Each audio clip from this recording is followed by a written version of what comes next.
Welcome back to In the Zone. No area team was happier to see the postseason get here than was Vigo. The Vikings are definitely looking for a fresh start to the year after struggling to a 1-8 regular season. Was Vigo on the road for sectionals at Western Boone. Vikings down 21 in the second quarter. Senior Skylar Warnock running mad, trying to get West Vigo back in the game. Look at him break tackles. He rips off a 43-yard run. Very next play, a sick one-handed interception by Western Boone's Riggs Baxter. He looks like Spider-Man there, reaching out and taking the ball. Was Vigo defense with a big play right after that. Tyler Gustafson and Joshua Baisley dropped the Western Boone QB in the end zone for a safety. West Vigo can't dig themselves out of a big halftime deficit. Western Boone wins 40-22.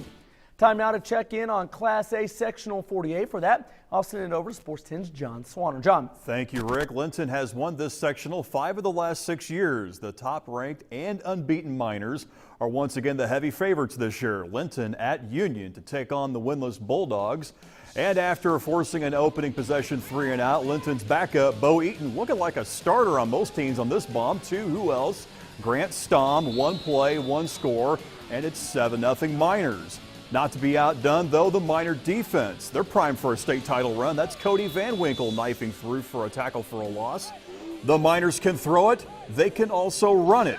Check out this nice ball fake, and it's Michael Eberhardt. Once the camera catches up to him, he's going around the left end, and he's going in for the touchdown. The Miners cruise to an easy 71-0 win, ending Union season. North Daviess and Springs Valley meeting for the second week in a row. Cougars winning last week's matchup 67-24, and it was the Colton Longer show. Look at that. Breaking tackles, throwing tacklers off of him, and now he's showing the speed. That's a 70-yard touchdown run there, folks. And Colton Longer, you can just imagine this, he's not done. That was the first quarter. We now move into the second quarter. Here he goes again. Throwing tacklers off him. Get off of me, he says.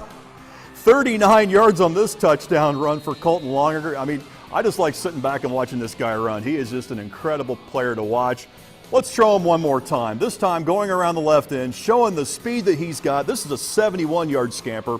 Final stats on Colton: 18 carries, 373 yards, 6 touchdowns. North Daviess wins this one 50-18 over Springs Valley. North Knox looking to pull the biggest upset in Sectional 48. They hosted 7-2 Perry Central. Warriors on the opening drive. That's Jordan Muir on a nice ball fake. He takes it around the left end, racing to the pylon and scoring, and it's 7-0 Warriors at that point. Next drive, 4th and goal. Chris Crammond going to the end zone. Brett Ridgway beats the defender to the ball, and the Warriors are up 14-0 and smell an upset. But Perry Central is one of the best programs in the state. Here's the passing play over the middle, wide open for the score. Perry Central would win this back-and-forth contest. Your final 37-35. Tough loss for the North Knox Warriors, but congratulations to them on a great season. Ross, back to you. Thanks, John. No doubt, Sullivan had payback on their minds tonight. The Golden Arrows faced a South Spencer team that beat them in last year's sectionals 6-0 in overtime. Last year's game was at Sullivan. The rematch this year in South Spencer. A bearded Trent Olson on the sidelines, liking what he sees here. Trevor McGill airs out a bomb to Michael Hutchcraft. Hutchcraft would score. McGill, filling in for injured regular Mikey Willis, also had 2 interceptions returned for touchdowns. Then later in the game, Brooks Wesley doing what he does from a yard out. Wesley finds the end zone, one of 4 scores for him tonight. Sullivan rolls South Spencer. Sweet revenge, 48-21. The Arrows will have a showdown at home next week with Evansville Modern Day. Still to come, we head down south to check in on Washington, Vincennes, Lincoln, and Eastern Green. And of course, we are all over the big KZ Westfield Marshall game. Highlights are coming your way when In the Zone returns.